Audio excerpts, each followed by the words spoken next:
Idiot Radio, taking it to the edge and back.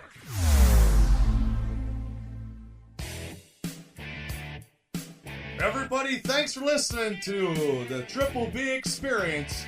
I'm your host, Bad Bubba Brewer. I just want to give you guys a little bit of insight about me, what makes me tick, what really gets me going, and what cools my jets when need be. Hey, I love professional wrestling. I wrestled for 17 years.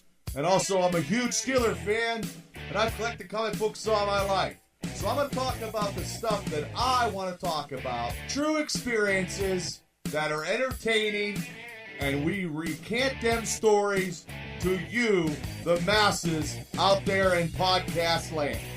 Join me on this crazy journey called the Triple B Experience. Thank you, ladies and gentlemen, to listening to the Triple B Experience. I'm your host, Bad Bubba Brewer. And I just want to get by and let everybody know that I appreciate everybody listening, downloading it, the Triple B Experience on SoundCloud. This is the second podcast and a lot of podcasts that will be coming. So I'm going to try to get everything out there. I know I've been a little bit behind because I've been sick with sinus infection. We had some stuff happen in the house, but we overcome that now. We're back on track, and we're going to lead you guys to the promised land. So anyway, it's my first show got out of the way. I talked a lot about independent wrestling and how I got into wrestling. So realistically, I'm not going to do every show about wrestling, but I'm going to talk about the stuff that I like to talk about. So with all your support, and I know on Facebook Live, you guys told me some questions. Some questions. You guys gave me some answers on some topics that you guys would wanted to hear from. And actually, one of the topics was that's near and dear to me was the Steelers draft pick of 2018. So if anybody saw that playoff game against the Jacksonville Jaguars, that was god-awful, and our defense was just so atrocious, and there was more potholes in the Steeler defense that were on the state highways in Pennsylvania alone. But our offense was great. I mean, holy God, we scored 40-some points. We scored more points in that playoff loss, and which was a playoff loss, which was god-awful.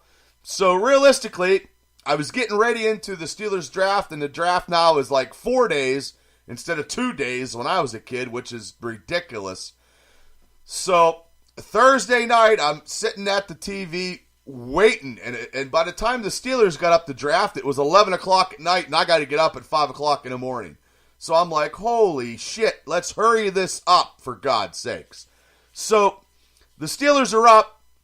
They make an emotional plea, which is great, because Ryan Shazier came out. It was phenomenal, walking as best as he could. I don't know if he'll ever play again, and I really don't know. But to see him walk on the stage was a very inspirational thing for Steeler fans and fans of the NFL and people in general, because it's such a positive thing. So I was hoping that they were going to draft a middle linebacker, because they need a middle linebacker. We are very depleted in the linebacking core due to Shazier being out with that tragic injury. Vince Williams is not a first-team kind of guy. He's more, to me, of a subpar second tier. And Bud Dupree needs to come on a little more. And TJ Watt had a great rookie year, but he's got to come more than that. And we need more linebackers, because the Steelers are a linebacking franchise, because they have been that my entire life. And it showed without the proper linebacking how they could not stop the run against Jacksonville. And now Jacksonville is our dagger, and I had to pull it out of my heart, because it was just terrible defense in that playoff game, and that was the worst thing I've ever saw in my godforsaken life. So the first draft pick that they got, ladies and gentlemen, was Terrell Edmunds, a safety in Virginia Tech, and I'm like, what in God's name is going on?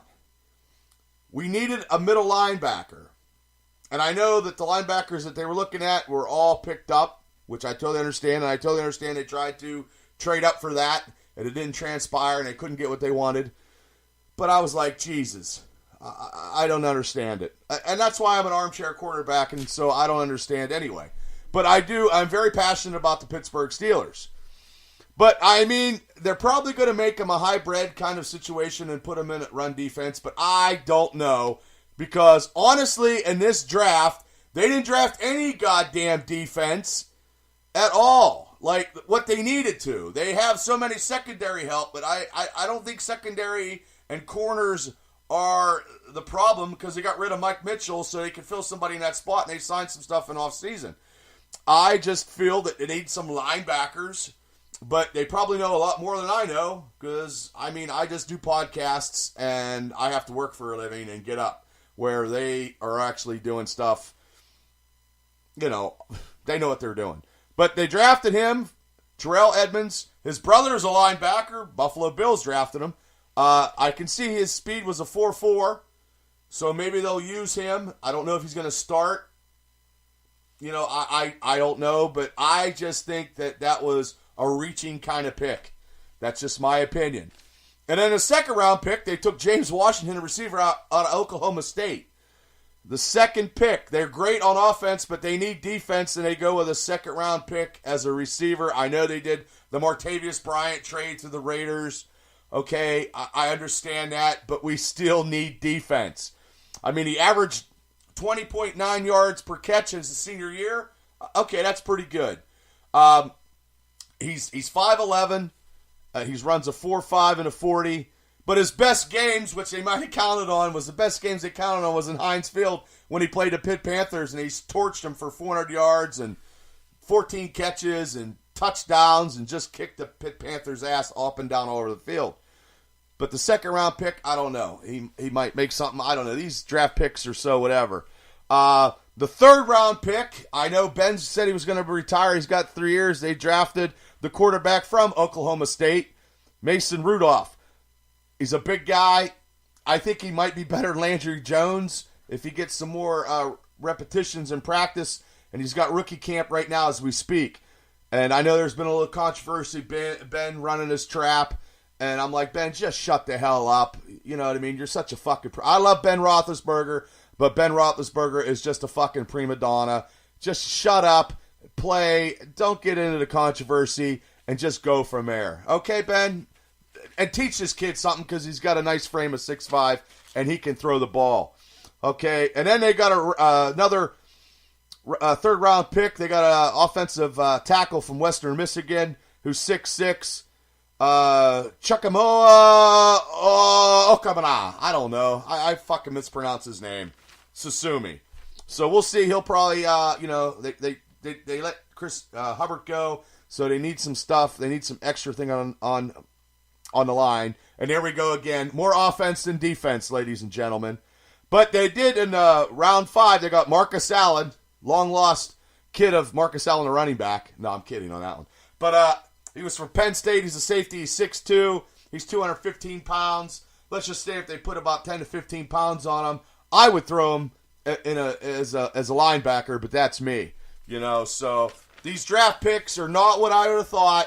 They didn't go the way that they wanted to do. And then they drafted another fifth-round draft pick was Jalen Samuels, NC State. You know, versatile running back. They need a little bit more running backs because God only knows what Le'Veon Bell is going to do. So, and they ended their draft with a defensive tackle, Joshua Frazier from Alabama. 6'2", 321 pounds. He was a starter in Alabama until he lost his position due to injury. So more than likely, he's going to make the team. McCullers, that nose tackle that's huge, is just not as where the Steelers wanted him to be. He's just hasn't produced. So that's just my opinion. I think the draft, I have to wait and see. Hopefully there's some stars in that draft, some diamonds in the rough. They signed a couple free agents. They signed the Pitts punt returner. So, you know, they just, who knows? I wish they would have got a middle linebacker, but we'll have to wait and see if they make them a hybrid and go from there. And I just think that the 2018 draft I'd give it a B. I would focus more on defense than offense because our offense is so good. But who am I? Because now the Pittsburgh Steelers are going to have to score 35 to 40 points a game to keep it real because our defense is the weak link in the chain here, people. So if everybody's a Steeler fan knows what I'm talking about, that Steeler defense. And I'm not a big Tomlin fan, and Tomlin's time management is a killer, and how he focuses and how I don't know. He's more of a team coach he's a player's coach more than a disciplinarian coach. So I just don't know. But that was my synapse real quickly of the 2018 draft. I know that was one of the questions that someone asked me on my Facebook Live. What did I think about the draft? I give the Steelers draft a B. They got certain players that might get put into the lineup, but they needed to get more on defense because I think defenses are a weak link, and our schedule is not an easy schedule this year. So with that to say, I'm going to say overall, I always take Pittsburgh in the playoffs. I always take them in the Super Bowl because I'm a diehard. But I will go with 11-5 this year that I'm going to take. I'm going to give my prediction 11-5, and they have to beat the Jacksonville Jaguars. That is the key with also playing New England at home. They have to beat New England. Those are the two big games for me. That could be my Super Bowl right there. But I'm going to go with 11-5, Pittsburgh in the playoffs, and hopefully they got a tough schedule, but hopefully we can go out to Oakland, beat the Raiders. We have a hard time beating them out there, and then hopefully Martavius Bryant gets busted for smoking dope and sitting on the pine because he didn't do shit for us when he played for us. He had a couple good games, but last year he was a crybaby, and I'm glad they got rid of him anyway. So I don't think it's going to come back to bite us in the ass as long as our defense can hopefully shut down people and we can actually maintain. So my overall score and grading of the 2018 draft was a B. Well, I'll have to see more. Right now they're doing rookie camp. Mason Rudolph is actually getting some praises, and we shall have to see. And the number 1 pick and the number 5th pick, Allen and Edmonds, are getting some praises right now by Tomlin. But we'll have to wait and see how they do on the field in real stuff. Drills are good, but real is real. So, okay, we're going to jump right into something else. But everybody, thanks for listening. We're going to keep it going here. This is Bad Bubba Brewer, and you're listening to the Triple B Experience. The Triple B Experience. We'll return after these messages. Battaglia Home Inspections, the only place you need to go for pre-purchase, pre-list, or general home inspections. Battaglia Home Inspections is available to discuss how our services can meet your needs. Our impartial and experienced inspectors can help you make an educated real estate investment. Pennsylvania State Certified Real Estate Inspectors, servicing Beaver County, Butler County, and surrounding areas. For more information, go to BattagliaHomeInspections.com or give them a call at 724-987-3770. Vapor Connection in Pittsburgh, Pennsylvania. Premier vaping lounge and proprietor of vaping supplies. We carry everything from mods and accessories to the widest selection of e-liquids in Pittsburgh. Visit our shop in Blawnox and sample e-juice from America's best suppliers. Vapor Connection, Pittsburgh's premier vapor and shop lounge. Vape easy at the Vapor Connection. For more information, go to VaporConnectionLLC.com. You're listening to Idiot Radio, taking it to the edge and back. For all your heating and cooling needs, service, and installation, contact our friends at Complete Comfort Heating and Air Conditioning. 412-513-3001. Doesn't your family deserve complete comfort?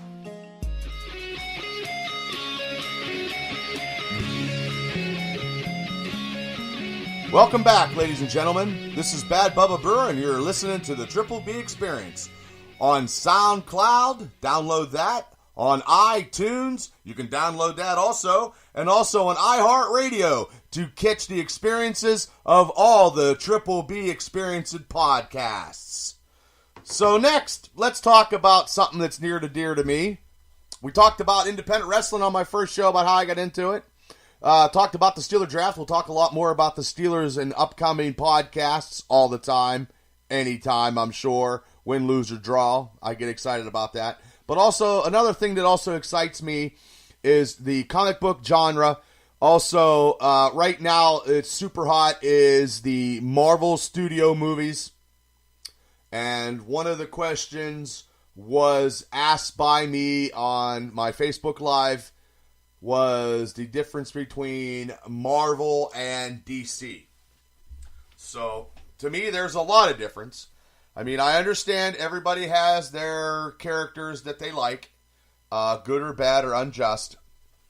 DC has the two main ones, Superman and Batman. I do probably like more of Batman than I do Superman.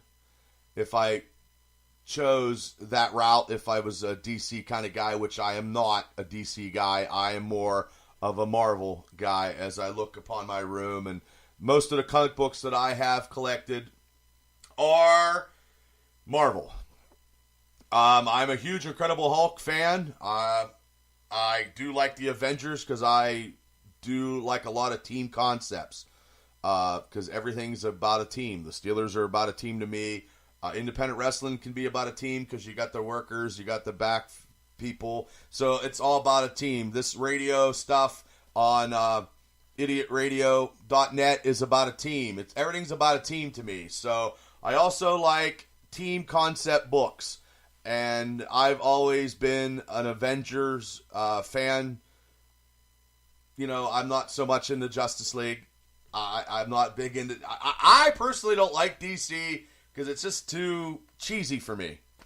So most of my collections are the Avengers, the Incredible Hulk. I'm a huge Spider-Man fanatic. I also, when I was a kid, I liked the G.I. Joe series from Marvel. I have all that series. And I like the Guardians of the Galaxy because it's a team concept. And I know that when that movie came out, I knew it was going to be kick-ass because I knew all about it. Even though that's not even the first original Guardians of the Galaxy team. So, and I try to know my Marvel history. So, and the only thing that DC has better than Marvel is their TV shows. With Arrow and Flash, which I do watch. And their animated stuff is better than Marvel. Because Marvel's animation department is not that good. So actually, DC kicks their ass. But the movies, oh my God, the movies, Marvel just blows them out of the fucking water. I mean, every Marvel movie is making over millions, over $100 million, $200 million. And this last one, this Avenger, the Infinity War, has made more money in 11 days than the whole run of the Justice League. Which I think they mushed the Justice League fast. They made it too campy, I guess. But I think that, you know, with the Black Panther, which was an original story, and they made so much money, like Walt Disney is taking over the world. Like everything's all Walt Disney. So you can't go wrong. And sooner or later, there's going to be a fuck up of a Marvel movie that doesn't make it. I mean, I understand that. It's eventually going to happen. Where a Marvel movie is not going to make it. It's going to be a flop. But realistically, since Marvel has all the rights now to all their characters now, because hopefully they can make a Fantastic Four movie, which is kick-ass, you know, we can go from there. And this is all stuff I like, people. So this might not be your cup of tea, but realistically, this is my cup of tea. It's been my cup of tea. I've been a comic book fan since I was a little kid. Comic books, Steelers, and pro wrestling are the trifectas of my entire life. Like, that's where it's all at. And incorporate your, you know, Star Wars in there. Because to me, if you're not a Star Wars fan, there's something wrong with you. But, you know, to see now the movies, like this week, Deadpool's coming out. So you got Deadpool, you're going to make bank, you know, and then you got Ant-Man and Wasp making money. So Walt Disney is just a steamrolling all over DC in making the movies. The only thing that they can get right, the only thing they did get right was the Wonder Woman movie. Like, they can't get the Justice League. I don't think they got that right at all. That's just my opinion. So that's just my opinion and everything here. Nobody has to agree with me. Nobody has to, suck up to me or kiss my ass and is like, yeah, blah, blah. No. These are topics that I like to talk about. But realistically, the Avengers Xfinity War could have been so much better if they would have had everybody, but they didn't have everybody. So when they didn't use the Silver Surfer, which they could have used the Surfer, and the Surfer's a big part. And they didn't have, in the fourth movie they bring in Adam Warlock, because Adam Warlock is a big part of the Infinity storyline in the comic book. And the X-Men and Fantastic Four, but that ain't coming because of the legality of the sale by Walt Disney buying 20th Century Fox. So, but once that happens, then they can incorporate, a new phase of Marvel movies. Right now the comic books are going back to the original characters. That's what I'm all about. I'm not into characters. Make your own characters up. Just don't throw somebody in, give them a hammer and give them a shield and make them turn green because you can. No, the original characters are Steve Rogers and Thor is a male and Bruce Banner is the Hulk. So when they throw other people in these main characters, it just cheapens it for me, and I cancel my subscriptions. And one of the independent comic books I do read is The Walking Dead. And I wish I would have got The Walking Dead when it first came out, because I'd have bought 5 issues #1 and sold 4 of them at that time, because it's very popular. I mean, the TV show is something, even though it's a rocky road, and that's not a discussion that I'm talking about right now, because I'm talking about Marvel and DC. I just ad-libbed what I collect, and what I collect is I collect a lot of Marvel stuff. I do not collect any more DC comic books now. I was getting detective comic books, and because it was cheaper at $2.99, but I believe DC's going up to $3.99, and they just don't. They reboot everything so often, just like Marvel does. But I'm not a big DC kind of guy. I do like the TV shows, like I said, but the comic books, I don't. The only comic books that I've collected that I have is Superman and Batman. And the reason why I collected Superman was the death of Superman. I got into that for a collective viewpoint. I have the death of Superman 75. It never been opened, and it's probably not even worth much anymore. At that time, it was worth a lot. Batman, I got into collecting Batman when they killed the second Robin, in Death of the Family storyline, and then I collected from like 400 up. I have a couple hundred issues of Batman. I have more Batman than Superman, but I just stuck with what I said about the Marvel comics are a lot better to me. But lately I've been pissed off because Marvel, as of late, was getting ridiculous. But now they brought Wolverine back because now they have the rights. They have the rights now to Fantastic Four. They're bringing a Fantastic Four back. So hopefully they get to the old school mentality of Marvel Comics, and then it'll get to be where it used to be. But I know that you can't have the same stories for characters for 50 years. I know that. I didn't fucking fall off the turnip truck. You know what I mean? And there's a lot of people out there that do collect comic books, and actually, I'm almost going to be 50 years old, but I ain't switching what my vibes are and what I like. My vices are my vices. I go to comic book conventions. I try to buy some, I draw, which I don't know if you people knew that. I draw like comic book covers. I wish I had that frame of mind that I could draw without looking at something, because then I would have been a different avenue of life. Todd McFarlane is art ability of Todd McFarlane is phenomenal. I do like Jim Lee's stuff, and for me to buy a comic book, I gotta have good artwork. And also, the storyline to me is good, but I like to have a good artwork in a comic book because sometimes I don't like the cheesy ass stuff. So right now, a lot of the great comic book artists are not at Marvel. They have a lot of newer guys, but I chose and will always keep with Marvel. I mean, as I look in my room, I have I buy all the movies of Marvel. I do buy DC too. I buy a lot of the comic book movies, a lot of superhero stuff, a lot of sci-fi, a lot of stuff. I like epic movies, the Infinity, and I always rank my movies when I go. And actually, before the Infinity War, Logan was my number one top movie. But Logan has now went to number 2 due to the Infinity War, because when you have that massive array of characters in one movie, it was a great movie.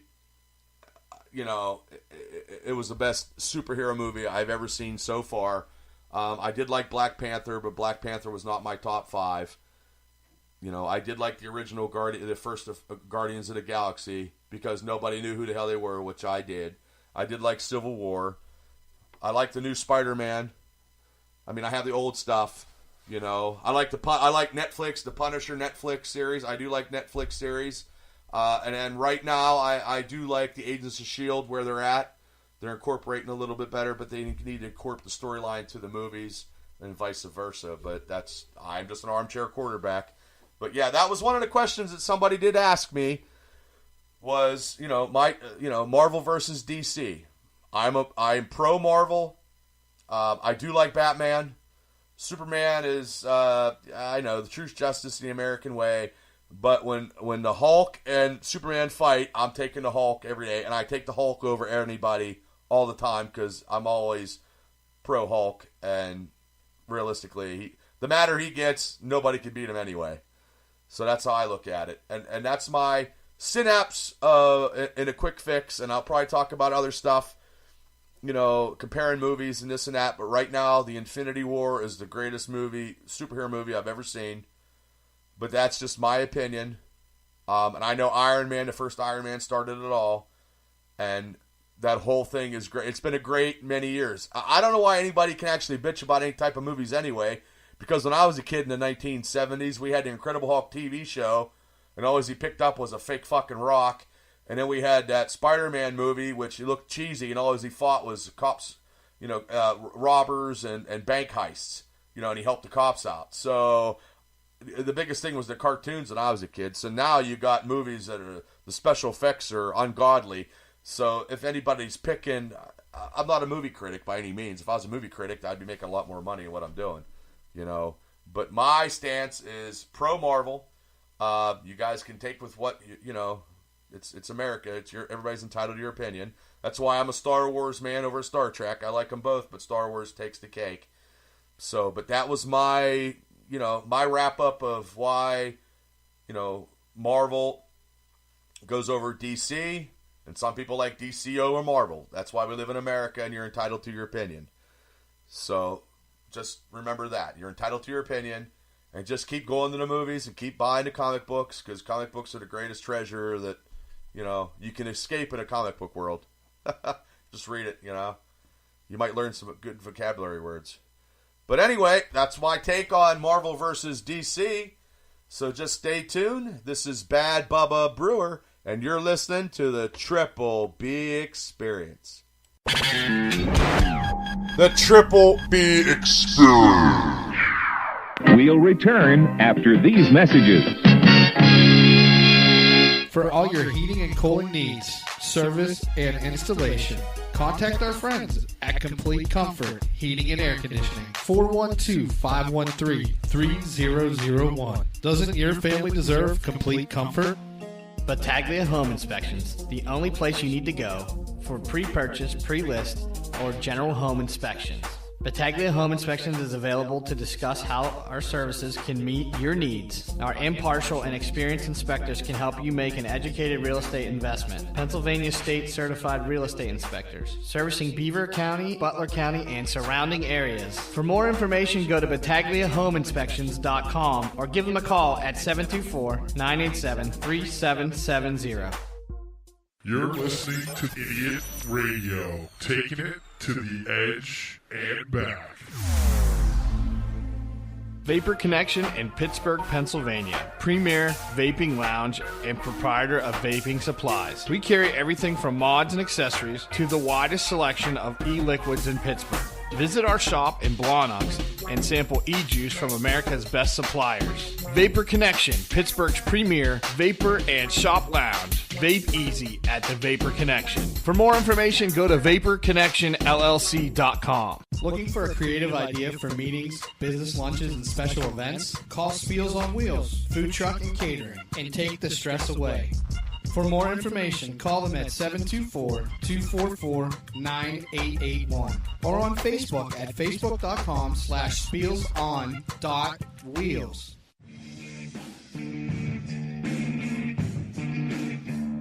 Thanks for listening to Bad Bubba Brewer and the Triple B Experience.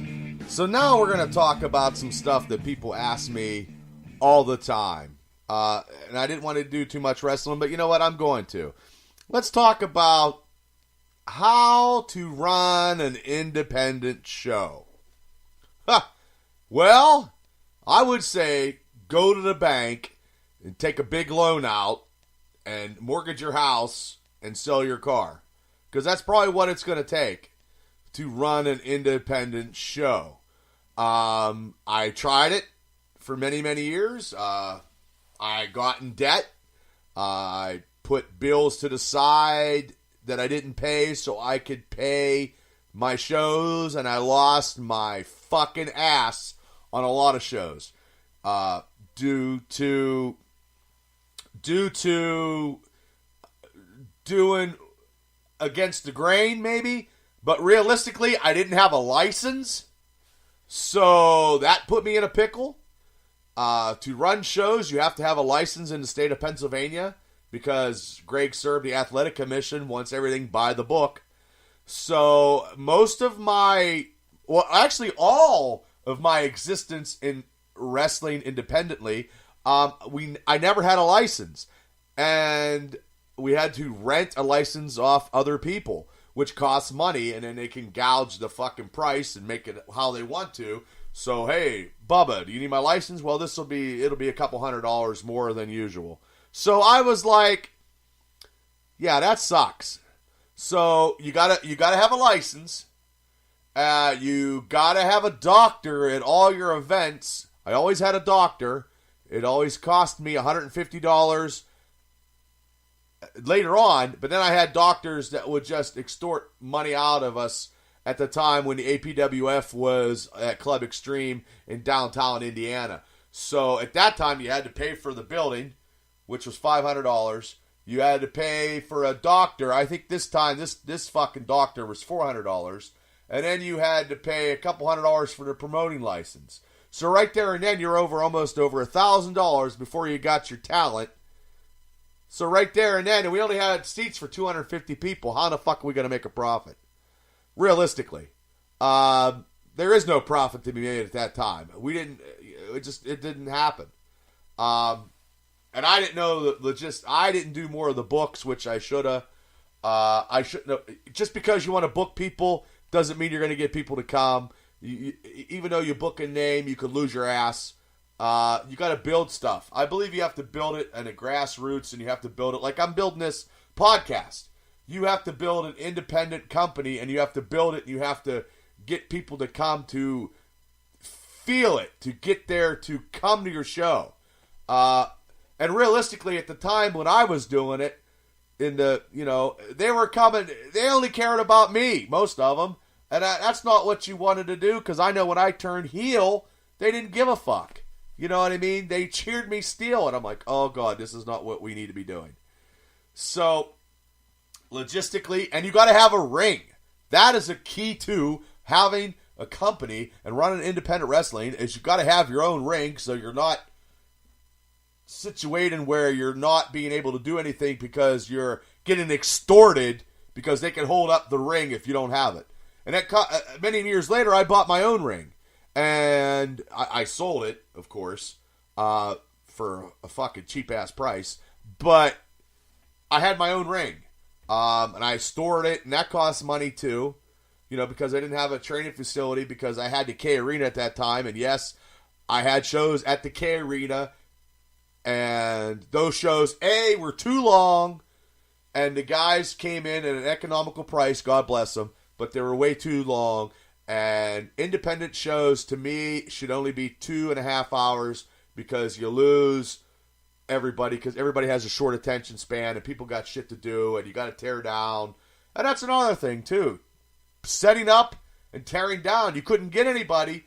I couldn't hardly get anybody to put the ring up, so I had to do most of it. Yeah, I might be whatever. I'm not trying to be negative. I'm just trying to give it to you guys real. These are my experiences on trying to run an independent wrestling show. Like, there's a lot of hurdles to overcome.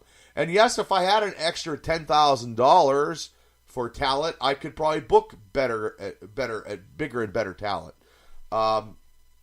You know, and we had a training school at the time in the mid-2000s where guys, you know, would pay and then they would get paid after they paid their initiation.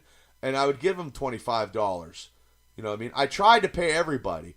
99.9% I tried to pay everybody. Or at Drillers, I'd buy them their first drink. I would do something, you know. But it's very, very hard to run an independent... Not everybody can go out and say, hey, I want to run a wrestling show. Well, you got to, get a ring. Either buy a ring or rent a ring. You got to get a building. A lot of places don't want to have wrestling in the buildings anyway. They have that misconception and bad connotations of running professional wrestling shows. I couldn't even do fundraisers. I think that's the greatest thing to do in a fundraiser and do it all at one night.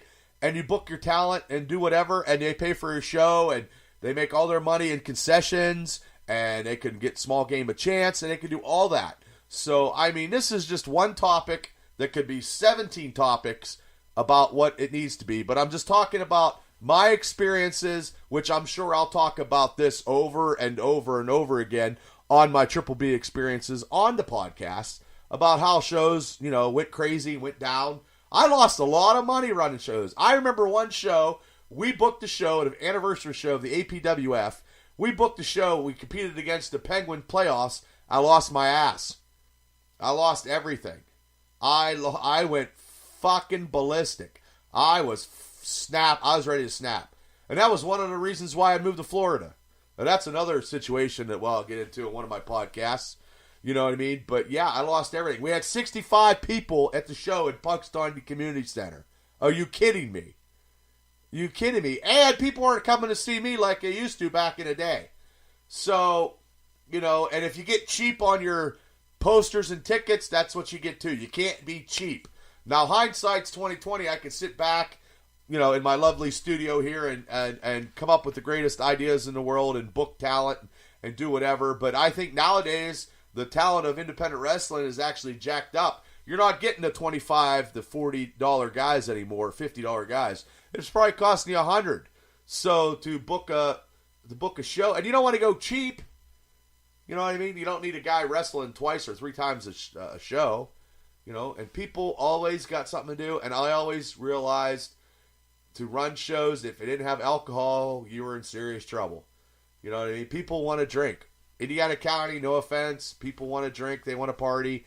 And at Club Extreme, I let them drink and I let them party as long as they didn't act up, so that wasn't a big case. But we only needed 250 people. So, but other places we needed more. I ran shows in the community building in Commodore, Pennsylvania, and I lost every time. I had great talent, but we weren't getting people coming. People weren't coming.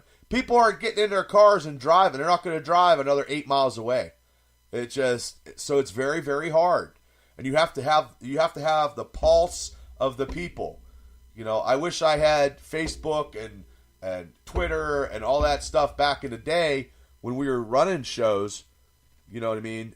But when it's my money, I get a little bent out of shape because it's my money and I'm putting money into the company to run shows. Then I got people dictating and people were like doing this, and that. Yeah, I let people get in my ear and fucking tell me what to do, but realistically, they were not doing the back-breaking work of doing whatever. Like, I had to put the ring. I was an owner of a wrestling company, still busting my ass, putting up the posters and doing whatever and promoting every day I promoted.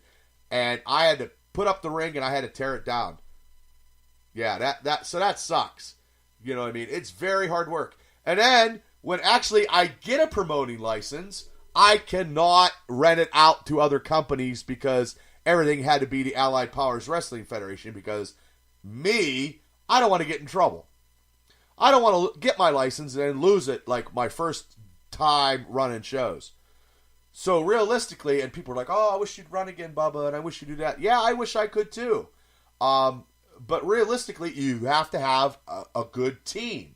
You have to have a good team. You have to have a good ring crew. You have to have good people that want to support the product that will help you out. People to go and put up posters and get flyers and ticket cars. I've done all that. Nobody can say anything about me not doing what I needed to do. I listened to a lot of people, and I was the good person, and I gave everybody opportunity, but then what did they give me? They gave me headaches. Some people I gave opportunity. Some people took the opportunity and didn't run with it and weren't team players, and that's on me. To run a wrestling company, it's very, very hard, and there's a lot of wrestling companies in the state of Western Pennsylvania that are still going strong, and God bless them for that. But it's very, very hard if you don't have a building. Not a lot, you got to buy your own building. So, I mean, you got, PWX, they bought their own building so they can run anytime they want to, which is awesome. I didn't have that luxury, and I didn't have a lot of money. So, to run a wrestling company, you got to have a lot of money. And I don't try to treat people like shit. And I've had to cancel shows because stuff didn't go down, and I'm sure I'll talk about that later on in life, on these podcasts about stuff that should have happened but didn't happen. And I'm not here to bitch and be negative to anybody. I'm not here to paint a picture about me being the greatest messiah, whatever. That's not the case. I fucked up a lot. I've messed up a lot of independent wrestling. I listened to people I shouldn't have listened to. I fucked up, and that's on me. And then now I just do these podcasts because this is what I think I'm good at, talking and telling stories and entertaining people the way I need to do is through here. I would love to do an independent show. I would love to wrestle again, which I can't due to injuries. And it's very hard. It's a hard pill to swallow. But I've helped other bigger companies, and I've been treated like shit. So, to that person's, I'm trying to, answer the question that you had about running an independent wrestling federation. Have a lot of money so you don't get screwed over, and you can booking a doctor because you got to have a doctor, getting a license, getting everything for yourself so you don't have to be tied in with anybody else is always the greatest thing. So hopefully anybody that is listening to this segment will realize do everything on your own and get it done, and you can do it your way, and you don't have to fucking kiss anybody else's ass, and you have it, and then you can book talent and get the best talent out there, because there is some great talent out there. So in ending, do it yourself, and don't go cheap, because cheap's not the answer. But then I wanted to let you guys know about how I did some stuff, and that's, it's just a little bit, this segment here is a little bit where I can expand on it and other times and dig into the heart of situations that I had to deal with. So, ladies and gentlemen, thanks for listening.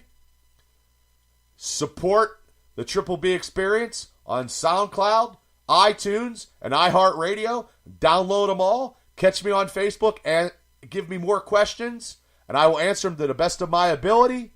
So everybody out there, stay focused and be positive in life, because that's what you need to do.